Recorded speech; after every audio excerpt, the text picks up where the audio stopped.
This conference will now be recorded.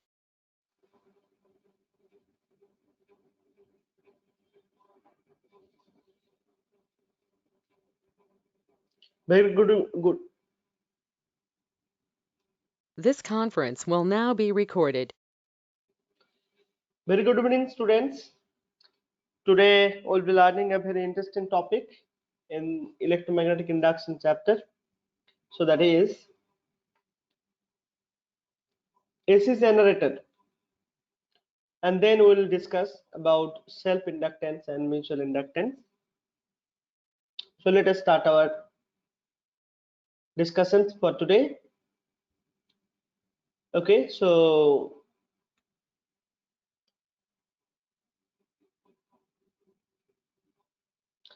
AC generator, as the name says, it actually generates AC current.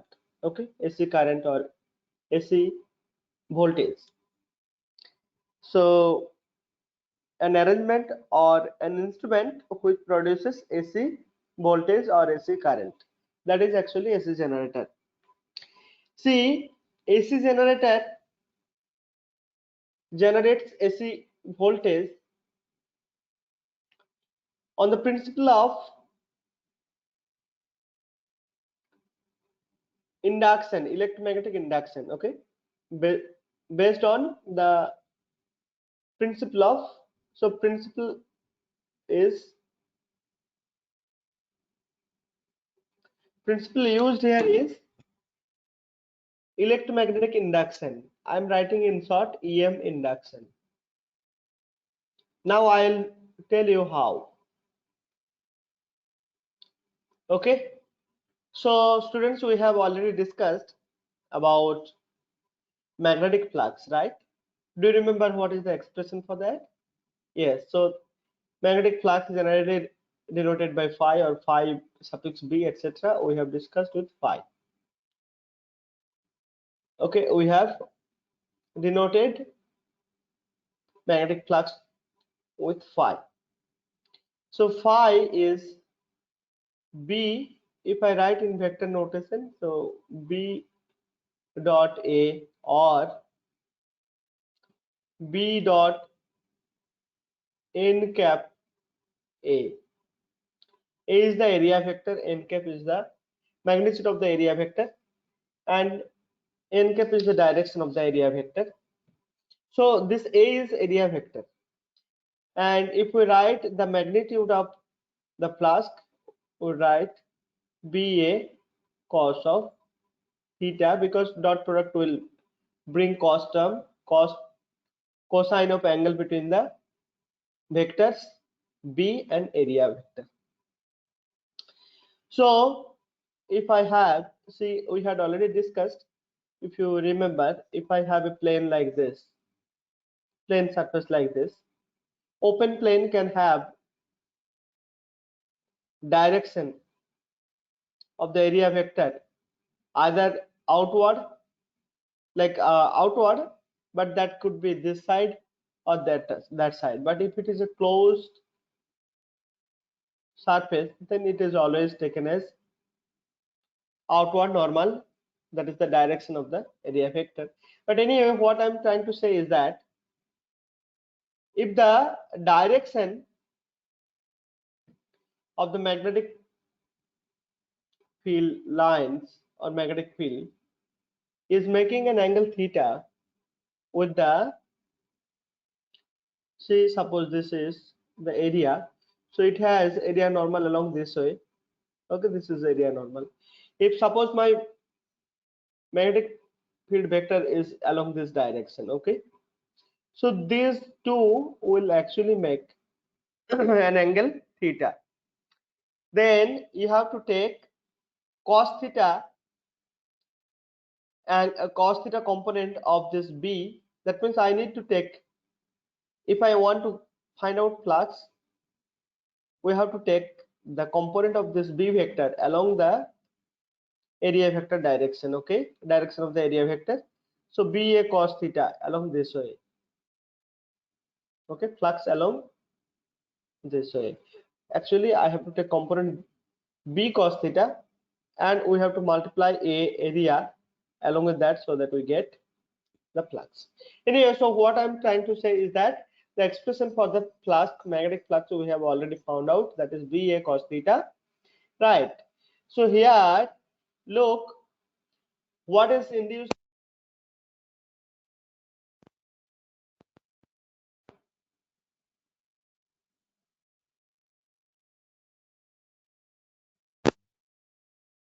What is the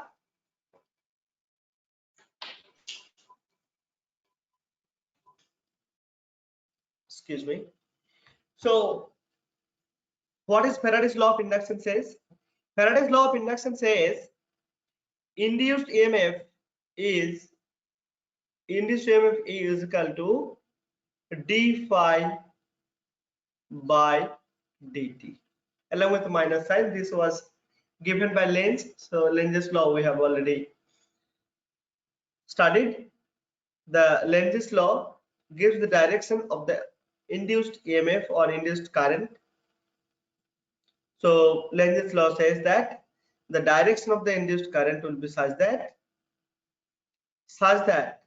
the magnetic field produced by this induced current will oppose the original magnetic field. So magnetic field produced here is this. So it will be, originally it was supposed like this. So it will be opposing actually, okay? It will be opposing. So this is the original current. Because of the change in the current, flux changes. So that's flux. Change in the flux will produce EMF. And the direction of the induced EMF will be such that it opposes the cause of itself. Okay. All right.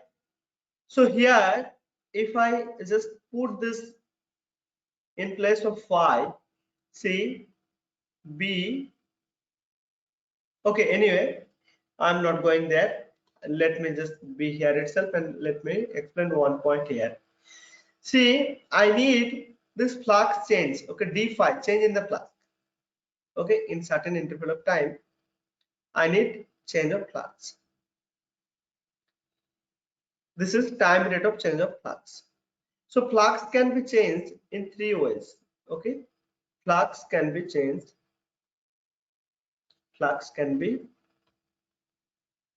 changed in three ways.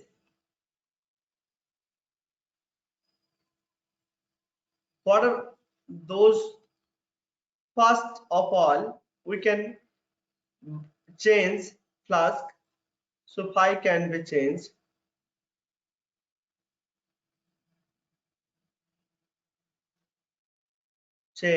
by changing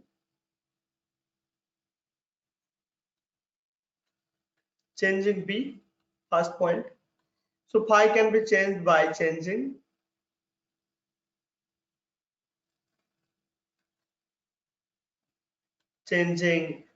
area of the loop with which the flux link changes, and finally we can change by changing angle theta. What is this angle? Angle is the orientation, okay. If I have a loop, suppose I have a loop or current can coil like this, okay, it is supposed it can be rotated in the vertical plane, suppose, okay, it could be rotated in the vertical plane. Suppose the magnetic field lines are like this, okay, but I'm just rotating it, okay, rotating with some angular velocity, okay. In that case, actually we are changing the orientation, that means the angle, okay, the angle theta between the n cap, as I was showing. So if I rotate, see these things are, see, area, changing area is not very feasible. B, changing B, magnetic field, by changing magnetic field, if we want to change the flux, then the cost will be so high, okay, and there are complexities as well, and there are whole lot of complexities if we change the structure of the loop to vary the area. of cross section, so it is not feasible. So what is feasible is that we can change the orientation of the loop. So let the magnetic field be fixed in particular direction, but if we change the if we rotate the loop itself, then the orientation, that means the angle between, see the angle between the area normal and this will change magnetic field. So the if we change the orientation, okay, if we change the orientation, suppose the magnetic, see the N is here sometime, N is here sometime, here sometime, here sometime here. If we change the orientation or if we just rotate the loop itself, then theta changes. See cos theta has, see cos theta can vary from -1 to +1, right? -1 to +1. See, if -1, if it is -1, then what will be the flux? Let me write, just let me write what is flux. So we have got phi is equal to BA cos of theta, right? BA cos of theta. So if I have suppose some loop which is rotated, so this is the n cap and this is theta with B. Now if this is rotated with certain angular velocity omega, and suppose uh, so with time actually this angle changes, right? So there could be a relationship between this theta and omega. Okay, so d theta by, so theta is equal to omega into t. We can write that. Okay, we can write theta is equal to omega t, because omega, see theta will be, so d theta by dt, this is omega, right? So in that sense we can write it. Okay, so theta is equal to, so BA cos of omega t. Now what will be EMF? Minus d phi by dt. So minus, let it be here. So see d phi by dt, so B and A we are keeping them constant, so let them be here, and cos omega t will give you sin omega t with the minus sign omega t and omega here with the minus sign, that will make this plus, isn't it? So what we get, this is BA omega sin omega t. Okay, so we can see the induced EMF. See when we change the orientation, that means the angle of theta with certain angular velocity, the flux as well as the induced EMF changes with time. And how it changes? See, EMF changes sinusoidally. So EMF, induced EMF, I should say, induced EMF. Induced EMF changes sinusoidally with time. Sinusoidally with time. With time. See sine curve, how it would be like this, right? It goes like this with time. So that means in, you know, the induced EMF as well as the flux. Okay, flux actually changes. Uh, it is also changing sinusoidally. That means it is actually a cosine function. So cos will start from here like this. Okay, so this is flux and this is EMF. This is flux. Okay, flux changes like this.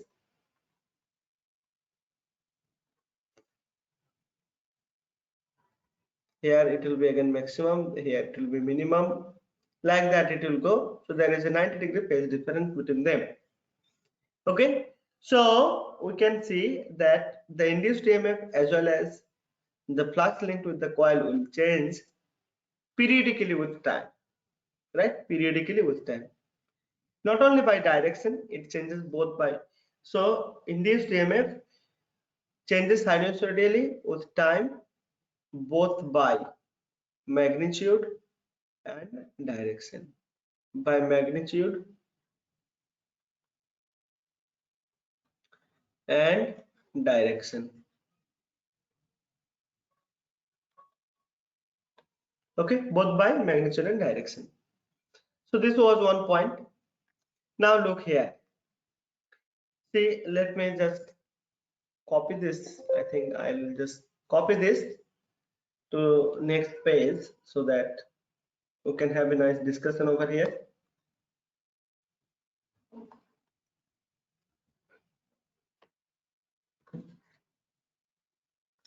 See, here the same thing is demonstrated.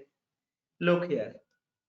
So suppose I have a loop, rectangular loop ABCD, which has area, magnitude of the area A.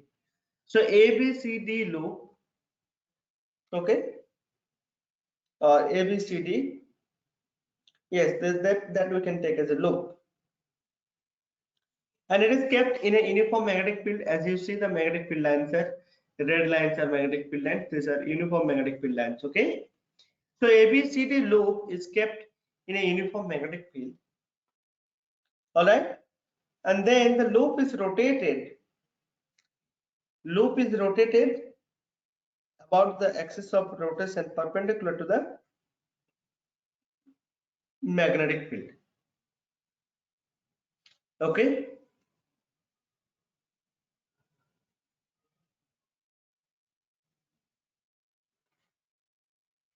Okay, so the loop is rotated about an axis perpendicular to the magnetic field. That means loop, see, these are actually the axes. These are axes. These are axes. Okay, these are axes. Axis of rotation. This is axis of rotation.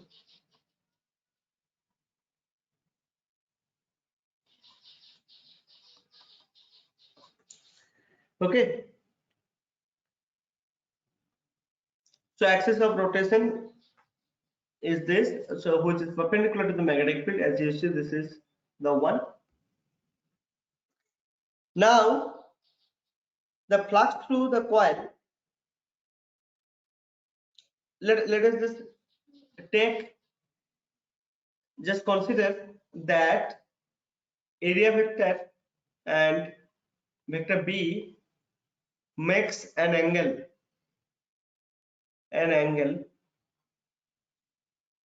theta at any instant of time during its rotation with angular velocity omega, makes an angle theta at any instant, okay, instant of time.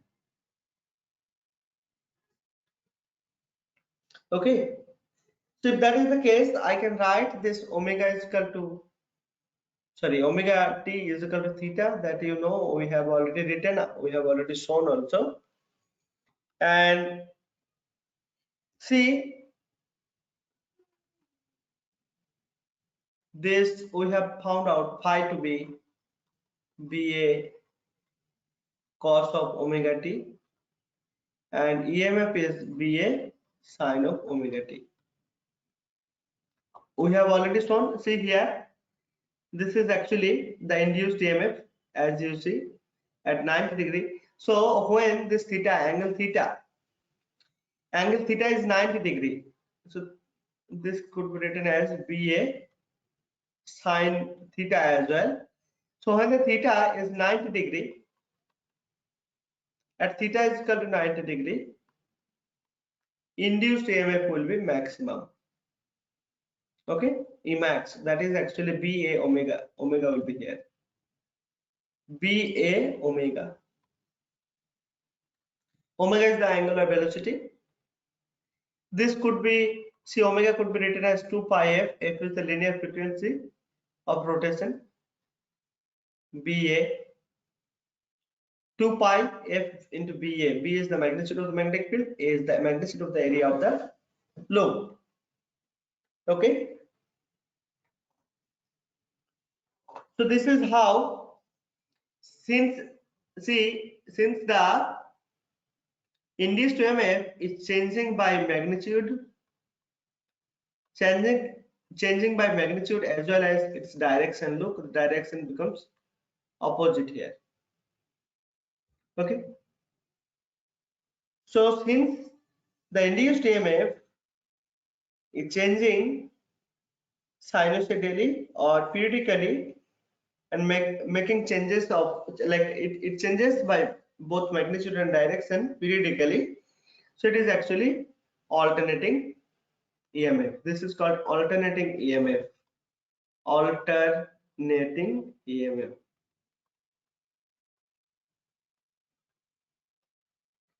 or in short AC EMF or AC voltage.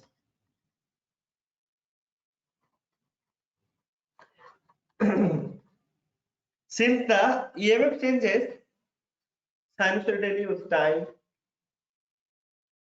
the current also will be changing in the similar fashion. Okay, in the similar fashion.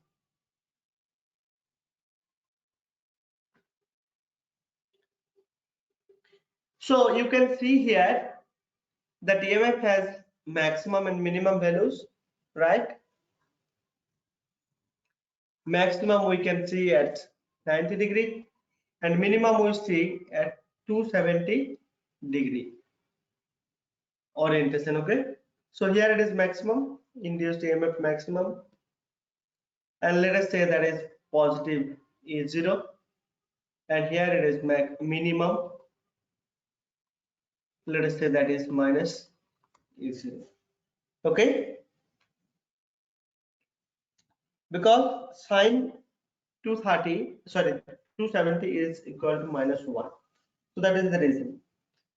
So that's why we see, so this is a complete cycle now. So 0 to 90, induced EMF increases up to 90 degree, then it decreases up to decreases and becomes 0 sometime, that is sine pi is equal to 0, right? Sine pi 2 pi is equal to 0, so it becomes 0 while decreasing, and it becomes minimum at 270 degree orientation with the magnetic field, and then the magnetic flux or magnetic induction induced EMF becomes 0 when the theta is again 2 pi, because sine 2 pi is also 0, sine any pi is 0. Okay, thus we can see that the induced EMF is set up in a coil when it is rotated in a uniform magnetic field. This is actually the basic principle of a dynamo or generator. So we can see that a loop, if a loop is rotated in a uniform magnetic field, it will produce AC, AC EMF. So this is the actually basic principle of dynamo. So this is basic principle of dynamo, of a dynamo or generator.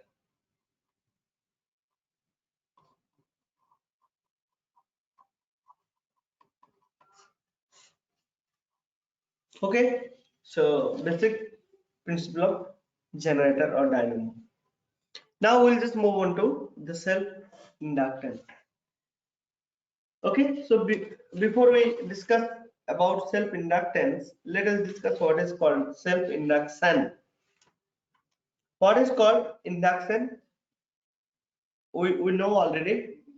In case of magnetism, we have already seen, if you have a bar magnet here and you bring some pins near to it, what happens? Magnetic field is induced here and they attract each other. So induction means if you bring, or if you can induce some magnetism into that is actually magnetic induction.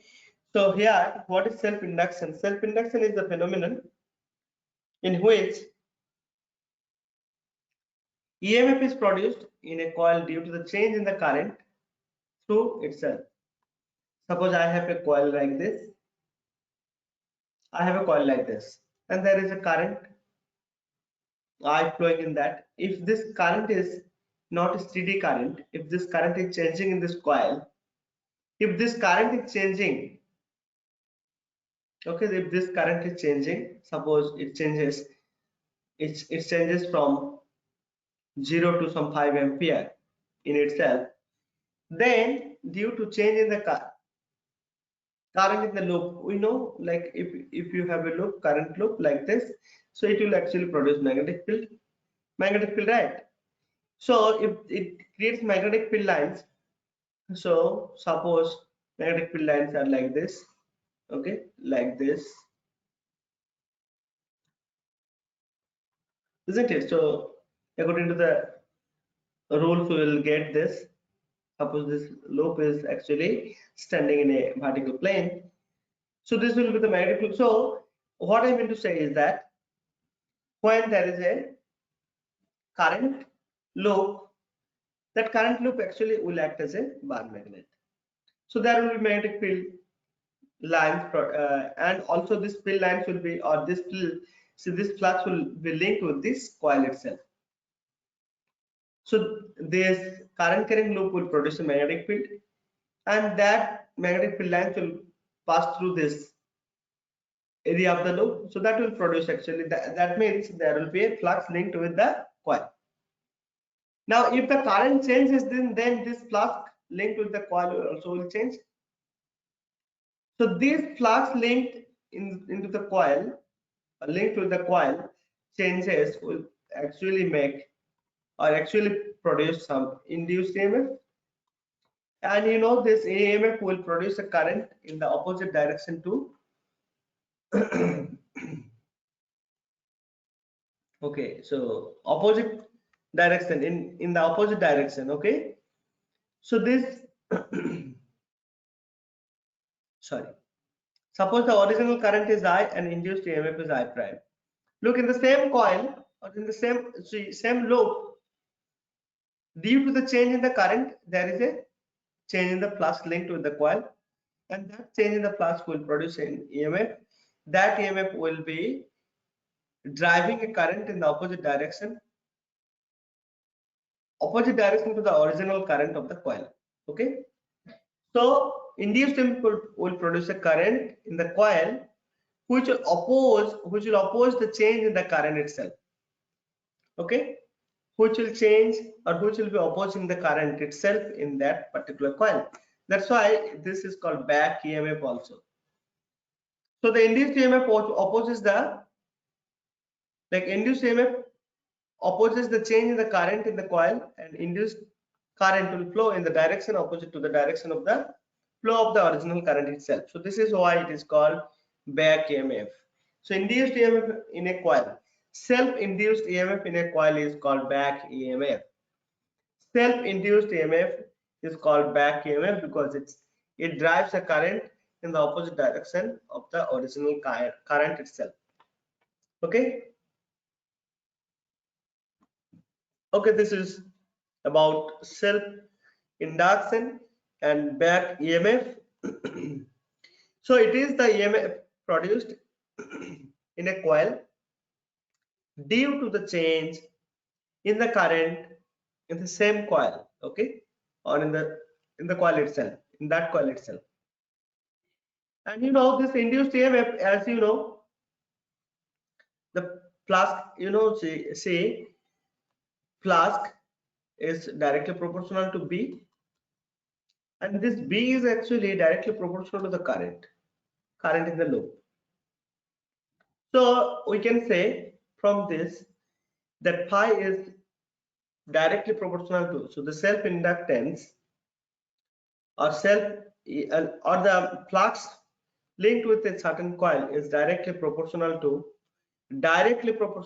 flux linked with coil is directly proportional to the current flowing in that coil itself. Okay, suppose some I current is flowing excuse me, So this is the relation. Actually, the flux linked in a coil is directly proportional to the current in itself. So now, if we bring a proportionality constant, that proportionality constant is written as L, and this particular term is called inductance or self-inductance. Inductance or self-inductance. Generally, we write inductance without writing self-inductance. Self-inductance. We'll discuss this very soon. That this is a quantity which actually, so this depends on the material property itself, on the geometry and magnetic property of the material, that means in the of the wire itself.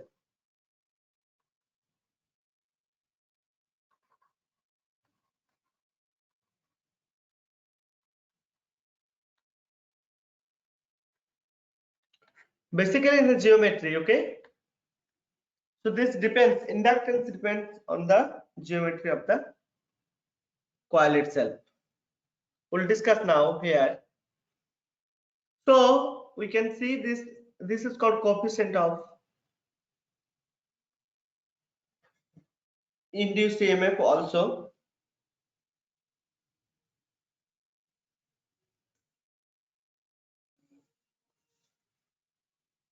Coefficient of self-induction. So this has got another name, coefficient of self-induction. Coefficient of self-induction.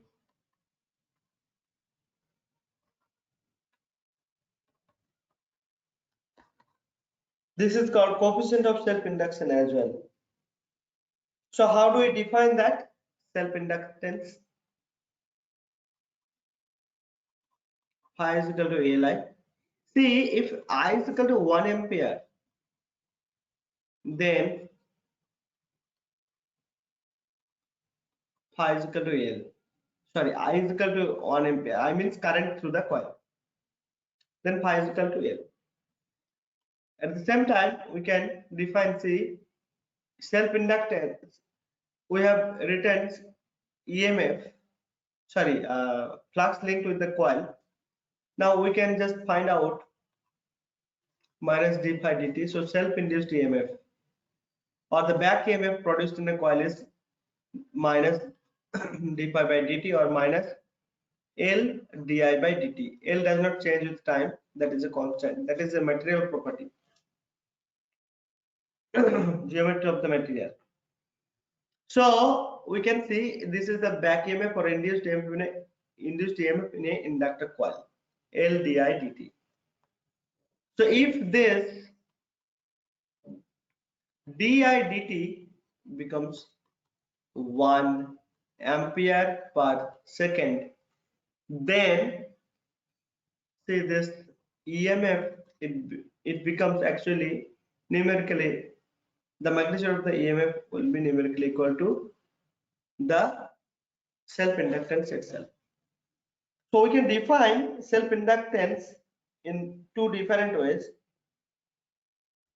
See, self-inductance of a coil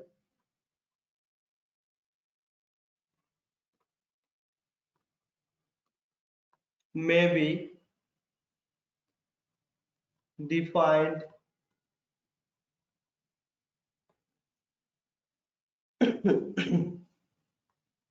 as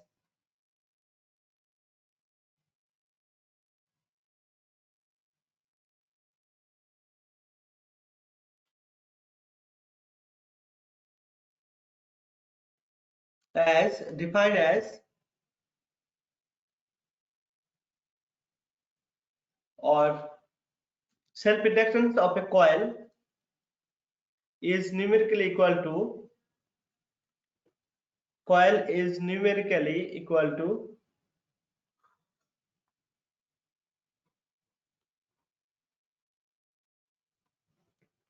equal to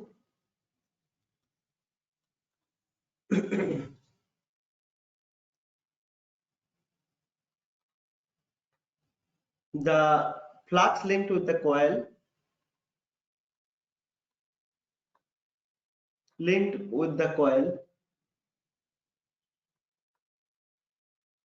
this one coil, or induced EMF in the coil, numerical equal to induced EMF. This is the one.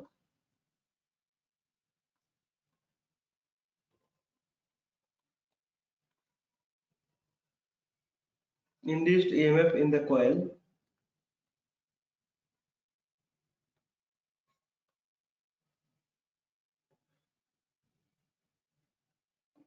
if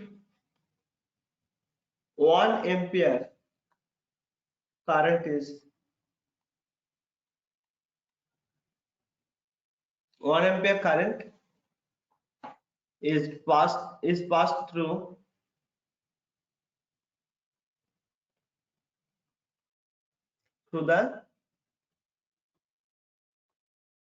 the coil, or the time rate of change of time rate of change of time rate of change of current is 1 ampere per second, then okay, so yes, so this is the one. This is in bracket. So self-inductance of a coil is numerically equal to the magnetic flux linked with the coil when or if 1 ampere current is passed through it.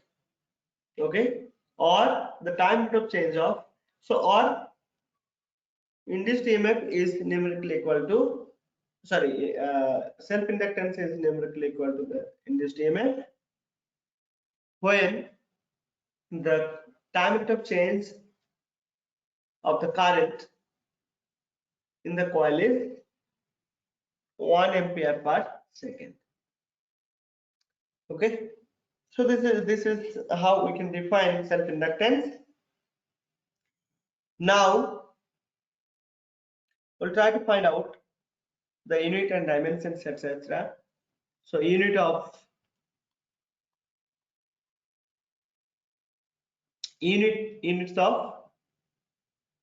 L. So before I go that, let me just find out the dimension. As you know, from here we can go for dimension. Dimension is pi by I. Sorry. What is pi again? Pi is magnetic field into area, and I can be written as just a ampere. This is ampere. So this is BA. A is the area of cross section. So I'll not write A here, both current and this. So I'll write some small area for A. Okay. So this B, you know how to find out the dimension of B. Dimension of B can be found out. I'll just remove this particular part a little bit.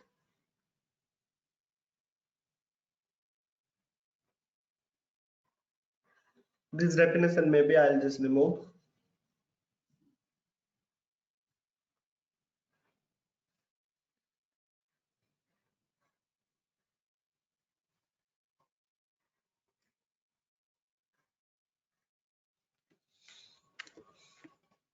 See, B, we know this is actually F, magnetic force F is equal to BQP from the previous chapter we know. So from here we can find out F by QV. So dimension of F divided by Q into V. Okay, into area also will be there. So In place of B, we can write ml to the power minus 2. Okay. Into area will be L square in the numerator. In the denominator, there will be Q means A into AT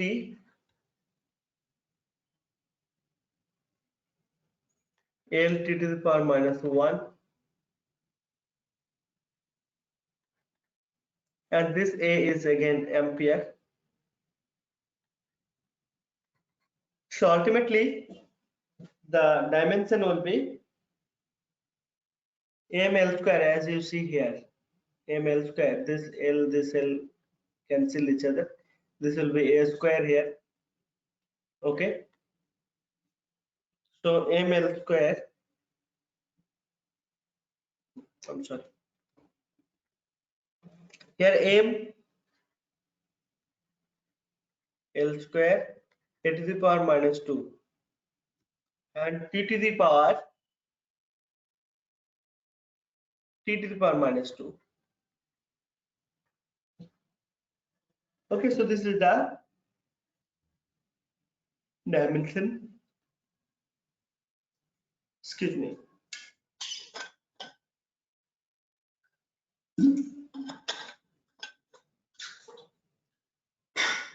Maybe I'll write in the next page. Oh, sorry. So here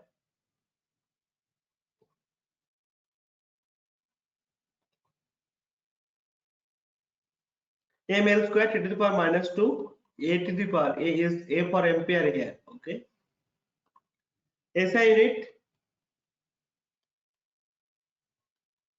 of L is actually written as Henry. Henry. Henry, similar way we can define. See, Henry, 1 Henry, inductance 1 Henry is actually numerically equal to the EMF produced in a coil when 1 ampere current is passed through it. Okay, so that is 1 Henry means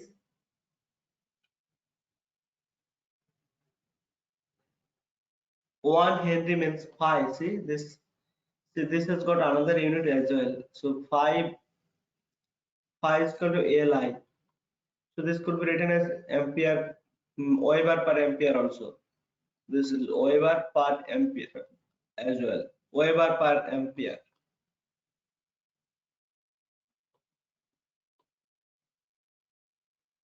Weber per, sorry, ampere. This has got another unit, Weber per ampere as well. Okay, so this is about the unit.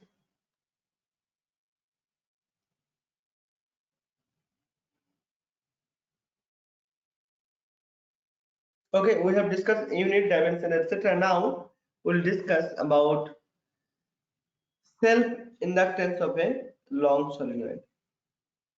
Let us find out L. Find out, let me bold it. Find out L for a long solenoid.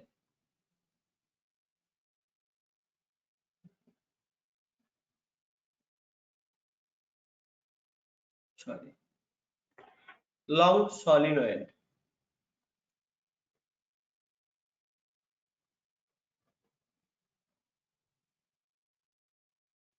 Okay, so let us just take a solenoid.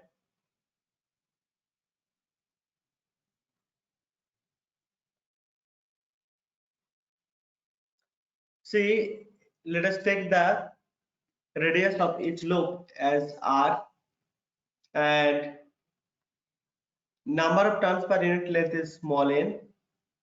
Okay, so we know when I current is passed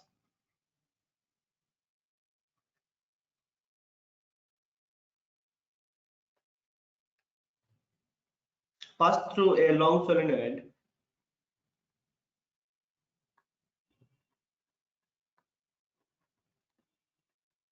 magnetic induction or magnetic field produced along the axis of the solenoid. I am not writing that. Produced is magnetic field. B is equal to mu 0 n I, right? B is equal to mu 0 n I, where mu 0 is the free space permittivity, n is the number of turns per unit length.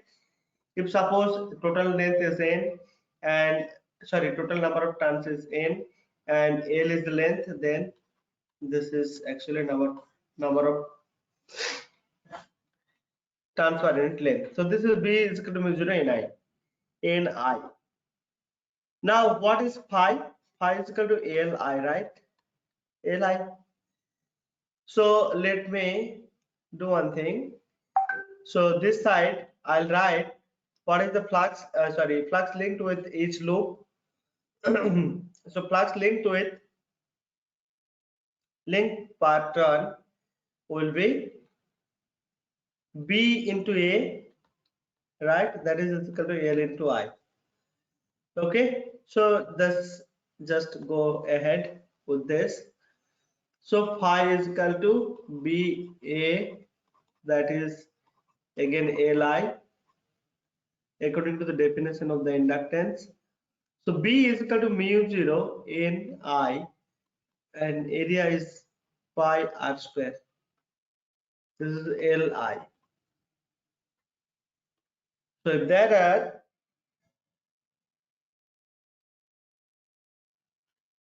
this is magnetic field. Okay.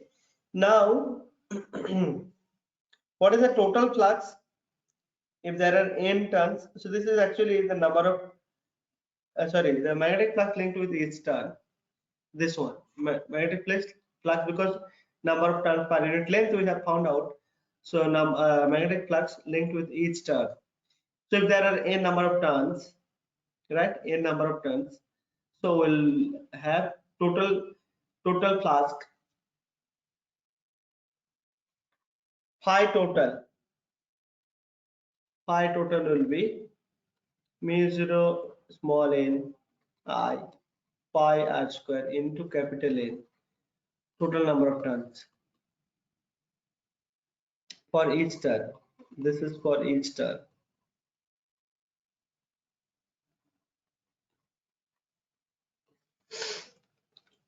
So this is equal to Li, right? So from here, if we compare, see, I can be cancelled from both sides and L can be written as mu 0 small n, okay, pi into r square. R is the radius of each turn and n is the total number of turns. Now see, this could be written again, see, mu 0 n, this n could be written as n by L, so this is this two turns pi r square. Okay, that means, for a long solenoid of length L and number of turns, total number of turns capital N, and radius of each turn R, gives the self inductance as mu 0 n square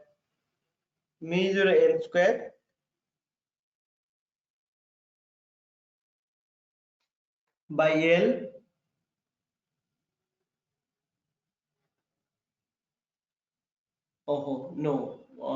we can actually, this is small n into L, right? I'm just going with the total number of turns, so I will write it here capital N by L. So it will actually give you capital N square. and this is total area, right? Area of cross section of each turn. So mu 0 n square by L into A. A is the area of each turn. Now if, see, inside the solenoid some good magnetic material which has relative permeability more, if we, at least if it is greater than this, okay? So if we put a material inside a solenoid, then the magnetic field itself will actually increase. So B will be actually in that case mu 0 mu r n I. Okay, so we'll have to just simply multiply this L mu not mu r n square by L into A. Okay, so this is the expression for the self-inductance for a long solenoid. Okay, we'll stop it here for today with this self-inductance. Next day, we'll learn the concept of mutual inductance, and there are many things to learn over there, like calculation of mutual inductance of two coaxial solenoid of different radii, and we'll learn different types of combination of inductors. Okay, inductor coil. Okay, so there could be series, parallel, etc. So there could be like combination in the sense coupling of inductances. Okay, so we'll discuss this mutual inductance in the next class, and also we'll discuss about various couplings between inductor coils. Okay, so we'll stop it here for today. Thank you for your patience. Bye for today.